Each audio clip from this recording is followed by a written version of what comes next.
What if one of the lowest moments could completely change the direction of your life? Today's guest knows that feeling firsthand.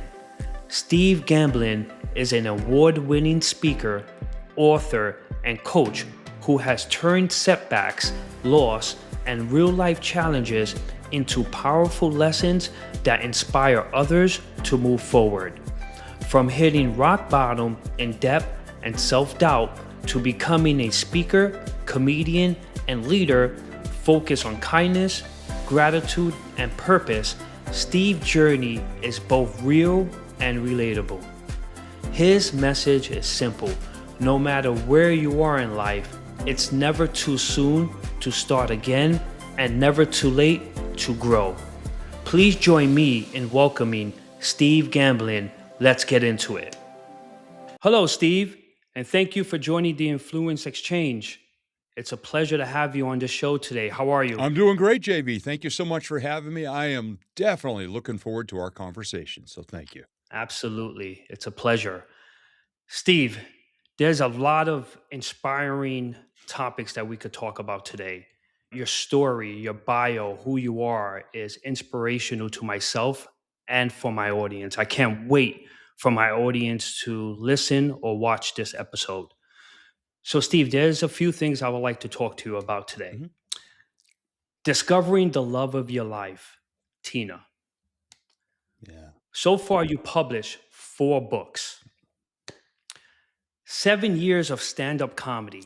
You co founded a 501c3 dedicated to acts of kindness, more than 300 podcast guest appearances. That is stunning. And you are an award winning speaker. Steve, I want to jump in and let's go back to something that fascinated me when you and I was having a conversation earlier today. Talk to me about the day you're hitting golf balls in a thunderstorm, please. Yeah, and I appreciate all the things you shared about all the Absolutely. great things I've gotten to enjoy in my Sure. life. In between each one of those winning moments are some severe crash and burns, and the bucket of golf balls at a golf driving range in a thunderstorm was at the time of one of the lowest lows. It was in the early 2000s. And I had walked away from a successful radio career. I had gone through a divorce. And at age 35, I was about $62,000 in debt. My self Mm. talk was horrific. Um, According to my journals back then, I referred to myself as Hurricane Dumbass Category 5, which is Sure. what I'd done to Sure. my life. So, it was August 2003, it was hot and humid here in Southern New Hampshire, and I was driving past a mini golf place that had a driving range, and I had a couple of bucks in my pocket, so I figured I'd exercise some demons and get out some frustrations and take out my aggressions on a bucket of golf balls. So, I went to the farthest tee box on the property because 'cause I'm a horrible golfer, and I didn't Sure. wanna dent anybody's car, in the parking lot. So, I went to the farthest tee box. Well, there was this big, long line of steel power line towers. And so Mhm. I'm hitting, and it's humid. And all of a sudden, a thunderstorm came ripping through. And everybody but me ran from the storm. And I just stayed there in the pouring rain, the wind, the thunder, and the lightning, barefoot in the wet grass, hitting Mhm. golf balls, getting out my frustrations. And at one point, I just held the club over my head in a slow, sarcastic circle and looked up and dared the lightning to hit me. And nothing happened, so I went back to hitting golf balls. Well, I emptied my bucket, and then I found 2 other buckets in the tea stalls near me from 2 guys who ran from the storm and never came back, so I hit theirs too. And Mm. at the end of about an hour, I couldn't even lift my arms anymore, and I picked up all my stuff, and I got out to my car, and just as I did, the rain stopped, and the first couple tiny little rays of light were coming through the cracks in the black clouds, and I thought that was kinda cool and funny. Sure. "Hey, God, well played. Nice. Thanks for not hitting me." Yeah. And thought nothing of it. And then the next day, I was on the phone with a brand new life coach I just started working with. I was actually one of his first clients. So he guinea Sure. pigged me on everything he had learned. And he asked, "How was your week?" And I said, "Well, listen to what this ding dong did yesterday. And I told him the story of hitting golf balls in a thunderstorm. As funny as I Sure. could make it, brutally self-deprecating, but he was laughing, Yeah. which is something really, if you're a coach and your client's life stinks, you really shouldn't laugh at how bad his life is. Right. But when he Right. stopped laughing, he says, I got two questions for you. First off, are you this open and honest about your life with everybody?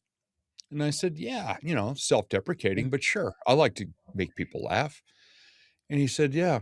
Have you ever thought of being a motivational speaker or a stand-up comedian? I think you'd be Mm. really good at both and you'd enjoy them. Well, what he did not Yeah. know is when I was 11 years old, I wanted to be a radio DJ, an author of my own Okay. books, a Mhm. stand-up comedian, and a teacher of Sure. people, but not in a classroom. And he didn't know that, but he asked me if I'd ever thought of doing two of the things that were already on my life's bucket list. Sure. And he had in Sure. the junk mail pile on his desk was a brochure for a local community college that 2 weeks later had a class starting called Intro to Stand-Up Comedy. He hadn't thrown it out yet. It was sitting there waiting for Yeah. me to come along. And then he Yeah. told me about Toastmasters. So 2 weeks later, I was in a comedy class, and a couple weeks after that, my first Toastmasters meeting. And within a year, I was getting paid, not much at all, to do stand-up comedy, and I was actually getting paid a little tiny bit to be a speaker within a year Sure. for a $3 bucket of golf balls. Not a bad investment because here we are. $3. It's not bad. Yeah. And look at Steve. Look at where you are today. You had this moment of your life that wasn't going so well. You were either in financial debt or whatever the situation was. You wanted something bad to happen, I would say. Mhm. And at that moment, God, something happened to you that changed your life for the better. And fast forward to today, and we having this wonderful conversation because you are such an amazing, incredible human being. And we will continue our conversation. I just wanted to pause and just tell you that, Steve, coming from me directly to you, how you are just a fascinating human being. And I'm glad you made it through those challenges back when you were in your 30s. Oh, yeah. There's been many more since, but that one is the one that really got my life Sure. on track to the good stuff, and, it's part of the Absolutely. reason that one of my keynote stage stories is called "Some Days Your Phoenix Rides a Pogo Stick," meaning you fall back in the Yeah. fire, you burn your tail feathers off, but here's the beautiful thing about it, they grow back, Yeah. and every time they grow back, if you learned something, the colors are brighter and you can fly higher the next time, and I've Sure. been very blessed to I'm on about my 5th or 6th set of tail feathers since that day, but I'm Hmm. very grateful for the experiences that have gotten me this far. Of course. Of course, Steve. To change the topic a little bit, Steve, Mhm, is let's talk and dive into your books. mhm, You publish 4 books. mhm. Talk to us and the mission behind your books and the motivation that took you to author not just one, but 1 through 4, please. Yeah. When I first said I was gonna write a book, of course, you get the people that say, "Who's gonna read a book written by you?" Because my first book actually came out, right about the time of the, Sure. bucket of golf balls. Yeah. Yeah. But, in addition to the other things I did, I had owned, a DJ business for 28 and a half years. So my first book, which came out in December of 2004, was Sure. actually a collection of stories, funny stories of just the weirdest things that had happened to me at weddings over the years. And I Hmm. used to just tell them to nervous brides who would Yeah. say, "Well, I hope nothing goes wrong." And I'd go, "Well, tell you what, as a DJ, I lead a charmed life. Here's some of Yes. the other things that happen." And I had 3 brides in 1 week on phone calls say, "Oh my gosh, you should write those down and make a book. Yeah. There's a sign right there. Somebody's looking for something." So that was my first book, and the other 3 have been personal development, motivation. But I'm not a person who will read a 2, 3, 400-page book. So all I Sure. wanted to do is just create some spot motivation. So a quote, whether I wrote it or Mhm. it was a quote that inspired me, Sure. and then, a little call to action, an explanation of it, maybe create a scenario, and Mhm. I called that motivational firewood. which is a trademark that I own as a speaker. And I just started to put those together. So my first one came out around 2007, Mhm. another one a year and a half later. Sure. The first motivational book was called 20 to Life in a good way, 20. 20 Sure. quotes. The second one was called Oh Yay, another quote book. That was the I sequel. like that. And Right. my fourth book was actually written, not by me technically, Mhm. but by a little dog that my wife Tina and her mother had adopted. He was a Sure. rescue from New Orleans and was brought up to New England by one of those amazing nonprofits that brings dogs north to be adopted. Well, they adopted him, and I started mentioning him a lot on Facebook and sharing a lot of pictures. And Mhm. at the end of Oh Yay, another quote book, I tacked on 3 quotes that were by him. His name was Super Teddy. And people started to say, "Oh my gosh, I read Super Teddy's quotes. They were my favorites. When's he gonna Yeah. write his own book?" Sure. Again, the world says, "We would love this." Right. And that was the 4th book I wrote. It was called Bust Out of Your Crate: Super Teddy's Top 20 Tips for People to Be as Happy as Dogs. I love that. And, I love that. it almost didn't Yeah. happen, except I said I was gonna write the book, and I could only come up with 1 or 2 things that Teddy would have said, and then God love my friends, they're amazing. One of them called Yeah. me up a couple weeks later, "Hey, so how's Super Teddy's book coming?" I said, "It's not." I Yeah. struck out. And they said, "Well, what was it Mm. gonna be about?" I said, "I was gonna write all these quotes and then, take pictures to put with them and make a book." And here's what my friend asked, "How many pictures do you already have of Teddy?" I said, "Well, I don't know, a couple hundred." He goes, "Why don't you pick your favorite pictures and think what he would be saying in that picture?" In 90 Mm. minutes, the book was written. I had all 20 that I wanted. Wow. Yep. What was that message? Why do you think it took you 90 minutes and that quick? Yeah, I looked at the pictures. I was Yeah. putting they always say the cart before the horse. Well, apparently, I was just running Sure. over my own horse all the time Yeah. because I was Yeah. striking out left and right, but when I looked at the picture, I thought, "What would Teddy be saying to a person about what he's Mhm. doing or how he looks or whatever in this picture?" And the quotes just started falling out of my brain, and I put them Sure. with each one, and I showed them all to Tina, and she's like, "Oh my gosh, that's really Mhm. good." Yeah. And she said, "Let me know if you need any more pictures of Teddy." So we took a few more and some got replaced, and it was just Yeah. wonderful how when you stop overthinking and you just Sure. pay attention to the energy, it's Mhm. amazing what can show up, and it did. It really is. Yeah. I'm glad you did it. Yeah, me too. It's fascinating, that for myself, Steve, when I think and when I'm doing an interview or want to write something, it sometimes I doubt myself so much. And an hour later, I only wrote 2 sentences, Yeah, and I'm saying to myself how and why, and I'm second guessing. So yeah, I could relate because sometimes you have to look at something else or ask questions to a family member or friend, and boom, right there, yeah, a light just lights up in your mind, and okay, you can move forward. And then an hour, like you said, 90 minutes later, you have so much written down and you can move forward. yeah, yeah, Yeah.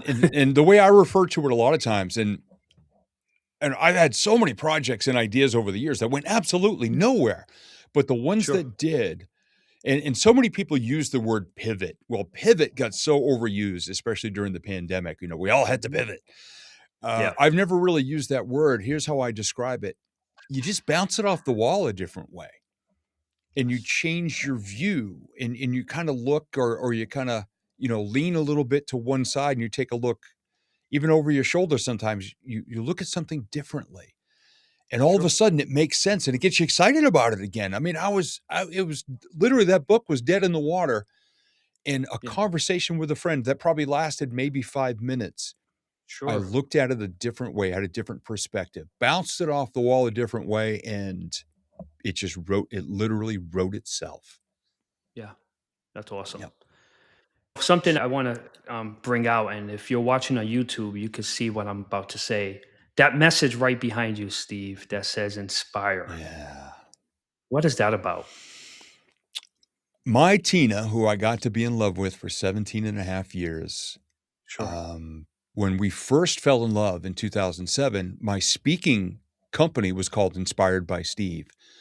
And over the years, she's bought me at least 4 works of art or pieces of creativity that have the word inspire in them. She loved that word. Sure. So I've got all these things. Well, she bought me that blue neon light that says inspire. When we bought this house in March of 2018, I built a recording studio in this room. It's my second studio. The first one was at my dad's house. Sure. And after I bought it, she said, "I got you something for your studio and it fits you."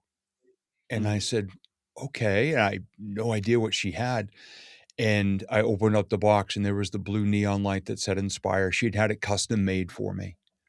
That's amazing. So after she passed, almost 17 months ago, I hadn't plugged it in a while, and then I redid the wall behind me a year ago, Sure. shortly after she passed away, and I made that the permanent light for this wall. So it's with me Yeah. every day, and I love to just light it up and share conversations with people. So that's Absolutely. from my Tina.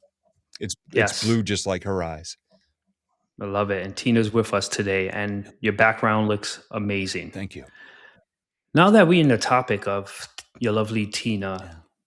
let's talk a little bit about your journey and what motivated you, inspired you actually to move forward after her passing and discovering the love that you have with Tina even to today. Yeah. We were that 1 in a million couple. Hmm. We went to high school together Sure. for 4 years, graduated in June of 1986. We were great friends in high school, and, we just lost touch. Hmm. And I went off, had my radio career, I got married, I got divorced, and I had several crashes and burns in between, and, I learned about visualization and vision boards and the law of attraction and Sure. manifestation, and I didn't buy anybody else's programs. I just kinda took a little bit from here and there and developed my own Mhm. thing. And in the early 2000s, after my divorce, I started to create vision boards, and I said, "Okay, I only wanna fall in love, real, true, honest love, one more time in my life, and I Sure. need to work on myself to be the best version of me, also dream up my dream woman in relationship." But I Of said, "You know course. what? I've gotta work on creating a better, more confident version of myself Mhm. to so that woman will be attracted to me." So I Sure. had vision board pictures of a couple standing at the railing of a ship at sunset, walking hand in hand on a beach, laughing together in their kitchen, cooking a meal together, which is all the things I wanted to do in my dream relationship. Yeah. And in January of 2007, I built that year's vision board and, of course, had all these pictures in there, among all the other areas of my life. And I said, "This is the year I'm gonna find her, whoever she may be." And Hmm. in early June, I wrote in my journal, "I am ready to fall in love." And Amazing. 10 days later, on June 16th of '07, I got an email that I almost deleted. I thought it was spam. Thank God I didn't delete Sure. it. From someone named Tina, and then I Hmm. read it, and it was Tina from high school, and she said, "Hey, I saw your name online. I live in Florida now. We should keep in touch." Wow. And I thought, "It's been Yeah. 21 years. What are the odds we're gonna keep in touch?" Sure. But I emailed back, and she emailed me her phone number, and a couple days later, I Hmm. called. First words out of her mouth in 21 years, "It's about time you called." And I just thought, I go, "Oh my gosh, she has not Yeah. changed a bit." Her voice, her Right. sarcasm. And we Sure. started, phone calls and texting and emails, and I started to remember I'd had a crush on Tina in high school, but having no confidence at all, I never Sure. had the guts to ask her out. And Mm. so for 5 weeks, we texted and called and emailed, and, she said, "Oh, did you like anyone in high school?" And I said another girl's name, Yep. and she goes, "She didn't even give you the time of day." I said, "Yeah, I know." Yeah. And 5 weeks after that first email, Tina sent me a text. I was DJing a wedding where I wasn't even supposed to be, but another Okay. DJ got sick and my agent sent me there, so we were just texting. Sure. Sure. And, she said, "Can I tell you something if you promise not to freak out?" And I typed back, "Sure." And Hmm. she said, "Here's how I really felt about you back in high school. Here's how I felt about Okay. you when I saw your name online. Here's how I felt when you answered my email, when I heard your voice. Here's how I feel right now." And she texted 143, which I had to Google really quickly. 143 is text slang for "I love you." 1 letter, 4 Ooh, letters, I did not know 3 that. letters. And I typed back, "I love you too." That's awesome. Now here's the cool catch about it. She had never sent me a Sure. picture of herself, and Mm. I hadn't seen her in 21 years, and she had 0 social media footprint. I mean, you could Google her Sure. name, and there's not a picture of her to be had Not a in pic- the world. Okay. Yeah. And we fell in love that summer from 1,350 miles apart with our eyes closed and our hearts wide open, and on August 17th, the month after the "I love you" text, Mhm. she flew to New Hampshire because her grandmother was having surgery, and that was the first Sure. time I saw her in 21 years, and I absolutely melted when I saw Wow. her. Wow. Stunningly, naturally beautiful, sweet, kind, caring, thoughtful. Just Yeah. it was in even the weekend that I saw her for the first time in all those years, I had written in my journal, "This weekend is going to be amazing." Yeah. Loving everything, and after she left, I wrote in my journal, "I got what I asked for and so much more. I love this woman." That is awesome. Yeah, Steve, that is awesome. yeah, To Tina, that is a great story. And thank you for sharing that. It's sentimental, but also motivational. yeah. So thank you. If she was here right now, I would go upstairs after this conversation and she would go, "How was your podcast?" And I'll say, "Oh, it was Yeah. amazing." And she would always look at me Sure. and roll her eyes and go, "Did you tell our story again?" "Yes, I did, baby." Yeah. And, Yes. yes, I did. That's great. That's great. Steve, there's someone watching, listening to this episode, may have lost a grandparent, a wife, husband, a child. What is your inspiration to those individuals that has lost someone and don't know how to move forward? It's difficult. What I Sure. suggest to people, and this is actually my biggest hashtag for this whole year and for last year as Hmm. well, hashtag honor my Tina. So what I encourage Sure. people to do, as sad as it is, and as many pieces as your heart may have been broken into when you lost somebody special to you, and it doesn't matter who it is, if they were special to you, they were special to you. I Absolutely. encourage people to think of what that person taught you in life. What example did that person set for you? What did that Mhm. person inspire you to do? How did that person convince you to believe in yourself more? How did that person make you feel loved? How did that person make you Right. feel welcomed and valued? And then take on all of those things and do them for other people. And then that person is living on within you. So if you can honor those people as best you can and celebrate them. That's why I love the phrase celebration of life versus a funeral. Yeah. If you can go Yeah. forward and with every breath you take and every day that you wake up on the right side of the grass, which is a good thing and it's a gift, Mhm. because gratitude is a huge part of everything I do. Yes. If you can do that and honor that person, I mean, every time I do something that I know Tina would have done, I always look up and I wink and I go, "Thank you, baby, for the Yeah. opportunity to make a Absolutely. decision to honor you today." So, and my family and I have that nonprofit, Mhm. 501(c)(3) that we founded. Yeah. We created a giving mission inspired by Tina, and we work with a Okay. local program that helps it's single parents with kids, mostly moms, but some dads as well, getting back on Sure. their feet just because life happened to them, and they're part of a shelter Right. program for up to a year, and then they hopefully can graduate to their own place. Well, when they do, this program reaches out to us and say, "We have a family moving out. They've got X amount of kids, these ages.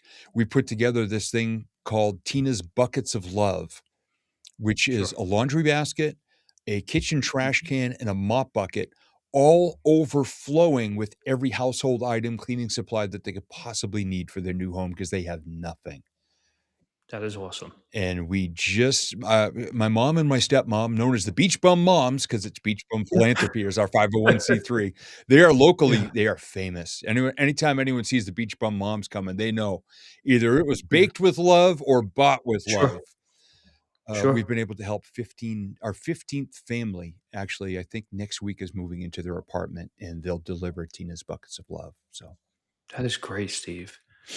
So, Steve, if someone wants to make a donation, I will be posted the websites on the episode description, but just verbally, if you could, if someone is interested in donating to your act of kindness and Beach Bum Moms. yeah, I appreciate that. At the moment, Sure. we are rebuilding the page, but when it is Sure. back up, it is Beach Bum, one word, beachbumphilanthropy.com. Okay. Got And it. we just had a new website built for my speaking and my visualization coaching, and that page is Sure. still in process of being rebuilt. But yes, beachbumphilanthropy.com. You can also find us on Facebook if you just look up Beach Bum Philanthropy. That's a good place to get some info about us. Perfect. Perfect. I will be posting everything on Yeah. the episode description, Steve. So thank you for sharing Oh, thank that you. with us. Steve, what is your vision board mastery method? What is that about? It's actually a method that I created because it's what helped me to put my whole life back together. And a lot of times when people say, "Oh, a vision board," and someone will jump and go, "Oh, I made a vision board." Yeah. And I go, "Okay, send me a picture." And I laugh because I know what's coming. It's a Yeah. picture of a Lamborghini, a yacht, a private jet, a mansion, a helicopter, a big honking Sure. gold watch, and a bank vault full of Yeah. gold bars and piles of cash. And there's nothing Right. wrong with any one of those things. Absolutely. But my Mhm. question is always, it's not so much what do you want to get, but who you want to become in the process. So for me, my method, it's about building the best version of you moving forward. And many people build vision boards, they go to a vision board party or something. And again, nothing wrong with it. But if you're going Sure. to have wine, cheese, cracker, scissors, glitter, glue sticks, and poster boards, Right. it's an arts and crafts project. If you haven't done a Mhm. lot of introspection and inner work. So the method that I take is a bit longer of an approach than just a vision board party, but Sure. it's 10 simple steps. And it starts with where your life is right now in 8 major categories of your life. And we use a life wheel, which is a pretty standard tool in personal development. It looks like a Sure. wagon wheel, or if it's laying down, it looks like a pizza. It's got eight Okay. eight Yeah. spokes to it. Right. And it's your Right. physical health, your emotional Okay. well-being. Imagine that, setting goals Mhm. for the emotions you wanna feel every day. It's Yeah. phenomenal. Your Sure. closest relationships, your core values that guide every single thought, word, and action you put into the world. Your faith, Yeah. if that's an important part of your life. Your connection with the world in real ways, and boy, didn't that take a beating a couple of years ago during the pandemic. Right. Right. Loneliness, Right. isolation, depression, addiction, Oh, yeah. and then your career and your money. And people get overwhelmed by that, and I say, "Well, tell you what, all 8 of these things are happening 24/7, whether or not you're paying attention, so wouldn't it be a good Right. idea?" And Mhm. another thing that I encourage people to do is evaluate where their life is right now in all of those categories, and then think 1 year in advance. Don't start with the 20-year goals, you're gonna scare yourself to death. Absolutely. 1 year, even if it's a bigger goal, what is 1 year's worth of progress you'd like to make? And start Mhm. to paint a picture and create a story, a narrative of what you want that version of you to look like, feel like, sound like, smell like, taste like. What are the Yes. experiences of it all? Start to really salivate over that next level version of yourself. And then Mhm. the biggest thing that I encourage people to do is create an emotionally connected why. Why do you Mm. want this? Because Yeah. life in its infinite wisdom and humor, just like the pandemic, it was like a big clump of trees fell across our path. Now, if you Absolutely. really want to see the view from the peak on the other side of those trees, you're going to climb Mhm. over, dig under, or you're going to start walking left to right. Eventually, you're going to come to either treetops or a root system, Right. and you can walk around. So if you have a super strong, emotionally connected why to what you want, a tree Yeah.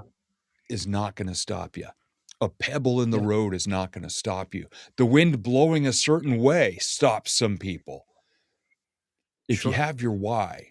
And then after that, you start to find or create the pictures, the words, the hashtags, the mantras, the whatevers to represent it. And then you assemble. And even the way that I assemble the board is different from what a lot of people do. Yeah. Whatever's most important to you in your life, I believe that deserves to be in the center. Everything else works outward from there. So ever Yeah. since my 2008 vision board, my Tina has been the center of every single board. Matter of fact, for this year, she still is. I've got more pictures of her on there now than I ever have Yeah. before. Everything I do honors Tina, and it all works Sure. out from there. But Work from that's the there. approach that I take with regard to vision boards. It's a living, breathing, wall mounted GPS for the best of your life. Yeah. And if someone says, Steve, it's easier said than done. Mhm. Where do I start? How do I start? What do I do? Yeah. What would you say to that individual? Go somewhere quiet, Hmm. turn off all things electronic, Yes. pen and paper. Just go sit somewhere. I like the beach. That's my favorite place to go. Yes. Um, and just write. Write about what your life is like right now and how you would like it to improve. Think back to when you were younger. What did you want to be when you grew up? Is Yeah. that still important to you? Does that still have appeal for you? Even if you can't do it as a full-time job, how can you bring even the littlest things of joy and passion and purpose into your Yeah. life? And that's the bare bones start. We're also addicted to our phones and our laptops and our tablets, Absolutely. and everything beeps, buzzes, and vibrates and distracts us all day long, even Yeah. in our sleep. People sleep with their phone next to them and it vibrates. It wakes them up at 2 in the morning True. and they're distracted. Yeah. Right. Shut down everything but your heart and your mind and Yeah. just go nuts like you're a kid. Now, I'm dating myself, a kid with the Sears catalog, at Christmas time. Right. Right. Just start to write what you love your life to be like and Hmm. start from there. And somewhere in there, and don't text it to yourself. I'm talking pen or pencil on paper, because when you handwrite, you're using both halves of your brain. Right. Get it out there and then read it back. Even if you put it away for a week, go back and Sure. reread it again in a quiet place and Right. see how it still makes you feel. And even if it doesn't mean that you chuck your entire life and create something new, I still remember one of my first coaching calls, and this was when I was first starting. I didn't even call myself a coach yet. And a woman was saying she was burning out at her job. She was working 60 to 70 hours a week. She was an accountant, Mm. and she'd always wanted to work with children with disabilities, but she had so many Sure. financial responsibilities. She wouldn't be able to find a job that would pay enough money for her to justify making that move. So I Sure. suggested to her, "Is there any place in the city you live nearby Hmm. that does activities with those kids?" And she goes, Sure. "Probably, yeah." I said, "How about if you volunteered one Saturday morning a month for 2 hours?" I said, "It's like Yeah. it's like slivers. You find these little slivers of time to do something that really Hmm. touches your heart." 2 weeks Yeah. later, she sent me a picture of her with a few other volunteers with a dozen kids with disabilities at a bowling alley having the time of their life. Wow. She's been Wow. volunteering ever since. She is still a very successful accountant, but all of those things that she started to just bring in as slivers, it was worth working all those hours just so she could go and do that for free on a Saturday morning. That is awesome. Look at that. Wow. Steve, talking about coach, aren't I read about you that there was two coach questions that disrupt your narrative. Let's talk a little bit about that. Yeah, the biggest questions, and it's funny because these change Sure. often. Hmm. Um, First thing I'd love to ask people is, what do you want? Hmm. It's very often not what they're doing. Sure. That is true. And they go, Right, "Well, here's what I want." I go, "Well, why aren't you doing it?" right. "Oh, I can't." Yeah. And it's a big interrupter. And, another question I'd love to ask people, it's almost the polar opposite of that first question as Mhm. far as the results. I Sure. love to ask them, "What's your favorite part of your life right now?" And that has a few sub questions. If they say, Sure. "Well, I don't know," and I'll ask, "What was your favorite conversation you get to have this week? Yes. What person did you get to help? What pain did you help make go away?" And all of a sudden, you start to see this pride come in. They go, "Oh my gosh, I had a client call the other day and I was able to help him in less than 20 minutes. And they said I was the fourth person they'd called and nobody else could solve their problem. And I did it." Yeah. And if I'm on a Zoom call with them, I go, "Look at you. Look at your face on Yeah, the screen right exactly. now. Look away from the camera. Look at yourself. Look at you." Right.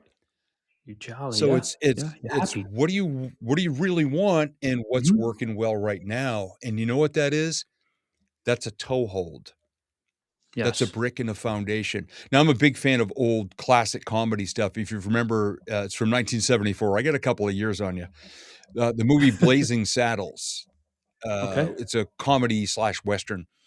And at one point Sure. early on, there was two of the workers on the railroad were in quicksand, and they're sinking and Mhm. sinking, and one of them finally gets his toe on a rail at the bottom of the quicksand, Yes. and that's how they got out, and that's what I try to find with people is a rail for their toes. What's working Right. right now and what's good in your life, and that's a lot of Yeah. time that's where we start.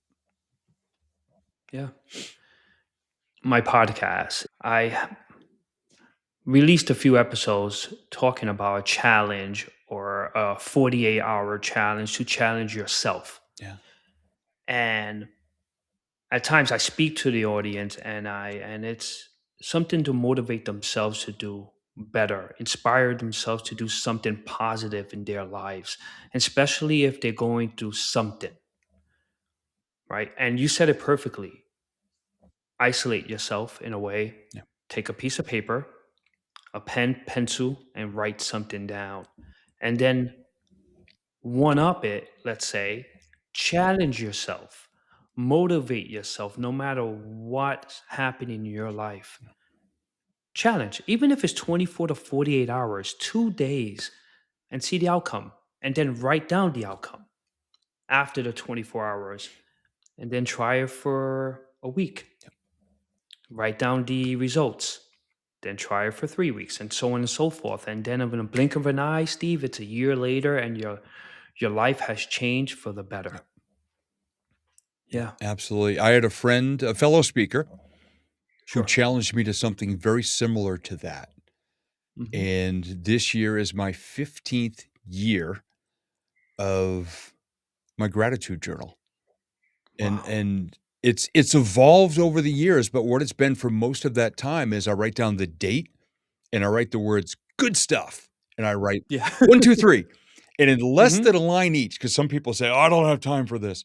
In less than Sure. a line each, I describe my 3 favorite moments from the previous day. I don't broad brush because Yeah. I asked somebody one time, "Hey, what are you grateful for?" He goes, "Oh, my house, my spouse, and my job." And Yeah. about a month later, I said, "Hey, what are you grateful for?" He goes, "I told you, my house, my spouse, and my job." And I go, "Oh my Right. gosh, look at the energy Right. drain you had." I Yeah. said, "If you're just gonna say the same thing every day, save your breath. Go get a potato and carve the letters and get a stamp," you know? Right. And I said, "Well, what's your favorite part about your house?" "What do you mean?" Yeah. I go, "What cool things happened in your house? Or what's your favorite Right. room or your favorite chair?" He goes, "Oh, yeah. Well, well, I'm in New England, so, whenever the Yeah. Patriots are on Sunday, I always sit in the same Sure. spot in the same chair. I got my snacks, my beer, and I wear my Right. Patriots jersey." I go, "So that's your favorite Yeah. spot in the house on Sunday afternoons?" He goes, "Yeah." I go, Yeah. "Write that down on Mondays." Write that down. Exactly. And just Yeah. in less than a line each, and of course, like I said, some people say, "I don't have time for that." So one day I filmed my process. I set up my phone on a tripod and I just hit record. Mhm. It took me 38 seconds to write the date, good stuff, 1, 2, 3, and all 3 moments. 38 You said 38 seconds to seconds. write all 38 of seconds. that. Sure. And the coolest part about it, and I actually did this live on a podcast one time. I just happened to have had one of my old gratitude journals here in the recording studio. Yeah. And the host said, "All right, Steve, seriously, how long, is that even going to impact you? Do you even remember anything?" Yeah. And I said, "Oh my gosh, there's a gratitude journal in here. I've been looking up something." Yeah. I opened Sure. to a page and started laughing. And the host said, "All right, what is it?" I said, "Here's what it says. Yeah. Got Nellie home, avoided the cop." God nearly home avoided the cop. Nellie Okay. was my dad's old plow truck. Now, it was not inspected, insured, registered, Sure. road legal. And one night we Yeah. had to have a mechanic, do some work on it. So at night, we snuck it down to his place. The next night, we went back to get it. Yeah. And my dad said, "I'm gonna stay right on your bumper so no cop will get behind you and see that it's not Of registered." course. So we get to the first rotary. Who's there at the next, Um, coming in is a cop car. yeah. Now I've got the right of Sure. way, so I stick my hand out, I go, "Go ahead, sir." He goes, "Hey, thanks, buddy," and he's gone. Oh, he So did. Oh. the next morning I wrote, "Got Nellie home, avoided the cop." I like that. And Yes. I mean, Right. that now my dad's been gone since October of 2018, so that probably happened about 12 years ago now. And Sure. because I wrote it in Sure. such a way that I encapsulated the whole memory in that Of one course. phrase. I believe the greatest gift you can give to your future self is something you're grateful for today. Yeah. Yeah. So again, like with what you said, even if you just do it for a week, Mhm. give yourself that gift and Yeah. put pen to paper and just describe, even briefly, your favorite moments of the day. I do them in the morning when I get to my desk. So I'm taking the best of yesterday and lighting the fire for today with that. Some people Sure. do it before they go to bed at night, and they say it actually helps them to sleep more peacefully, which it's beautiful. Okay. So whatever Yeah. works for you, do it your way. It's like Burger King of personal development. Have it your way. Yeah. Have it your way. Yeah. Steve, why do you believe so many people are missing their purpose in life? Because they listened to their parents who said, Mm, "Get a good education and a good job with a good company, with good benefits. yeah. Put your head down for 45 years, retire, and enjoy your golden years." It sounds so It's familiar. an Yeah. outdated model, especially Mhm. now with all the, Sure. technology and everything, but it's an outdated model, and there's so many people who feel stuck Yeah. in their jobs. I'm actually listening to a book now. I can't remember the name of it. I just got it on Audible today, Sure. but it's all about finding meaning in your life. And so many people don't Yeah. have meaning or a purpose. My life's Mhm. purpose is very simple. I want to be a human plus sign, meaning wherever I go, even in conversations on the phone, on a podcast, Sure. at the grocery store. I want to leave as many situations better than I found them in even the smallest ways through kindness or generosity or a smile or good energy or Yeah. whatever. I just want to Yeah. be a human plus sign. So it doesn't matter what I do. It's not what I want to do, but it's how I want to do it and how I want to walk through this world. And it seems to be working pretty well. For as challenging as life has been, especially since losing Tina, that's what keeps me going every day. I could easily shut down and hibernate and nobody would probably give me any trouble about it. Sure. But getting out of the house, even for a quick little run into town, to commit a simple act of kindness for free, that's what keeps me going if I see an opportunity. And for your viewers and listeners, my favorite way to do this, because especially some people say, "I don't have time, I don't have money." Great. Do you ever go shopping? Grocery store? Right. We all do eventually. Look for a carriage that's been abandoned or somebody who might be putting the last couple of bags in their car. Maybe they have kids in the car. They don't want to obviously walk all the way to a corral because that's Sure. unsafe. Offer to return their cart for them. Or if you find one abandoned, don't get all upset because somebody was lazy and left it there. You don't know that person's situation. Right. Go get it, add a few steps to your workout that day, bring it all the Mhm. way back. And now, if you're an outgoing personality like I am, despite being a natural introvert and actually somewhat Yeah. naturally shy, I Sure. go into full-on car salesman mode when I have a cart that I don't need, and I see somebody else coming in and go, "Excuse me, you need a carriage?" They go, yeah." I go, "Hey, you're gonna love this one. I warmed up the hand grip and the wheels hardly wobble. I think you're gonna dig it." Sure. Yeah. And they're laughing. I don't know what kinda Yeah. day they had. Right. They're Right. laughing. Right. I bump into That them is true. 4 aisles later, and I go, "Hey, did I lie? Is that a good carriage?" They go, "It's a great carriage." I'm like, "Alright, have a That's great great. day." Exactly. W Yeah. Plus signs are trailing behind, and, the most beautiful part about that, I own the factory. I'm never gonna run out, and it Yeah. fuels me up, and it makes me feel so much better. That is awesome, Steve. Steve, I like to end our interviews with one final question that I like to ask my guest. Mhm. What final thoughts or message would you like to share with the world? This one is straight out of Super Teddy's book, and it's my favorite of all the quotes. It was number 2 of Oh, 20 in the book. "Wake up every day and wag yourself happy." And the meaning wake up every behind that is now we're inundated by media, social media, the Sure. news, all these things, just rage bait all day long and things that are intentionally created to divide people and get them screaming and yelling even if they don't have a horse in that race. Mhm. Wake up every day and wag yourself happy. If there's music that you love that gets you fired up, put that on in the morning instead of the news or instead of doom scrolling through social Mm, media. If your faith yes. is an important part of your life, keep whatever your good book is in your Mhm. bedroom. And each morning, just read a couple of pages, something to inspire you. Yes. I love to laugh. So, one of the first things I love to do in the morning is just pop a video on YouTube of something funny. Yes. Either movie scenes or just funny things, or the show Whose Line Is It Anyway, which is hysterically funny improv. Yes. I do that, or if you like to meditate in the morning, maybe a nice little relaxing piece of music that just aligns your chakras and puts your heart and your soul in a good place in the morning. So wake up every day Absolutely. and wag yourself happy. Put something good in your mind, in your heart, in your mouth, something healthy, please.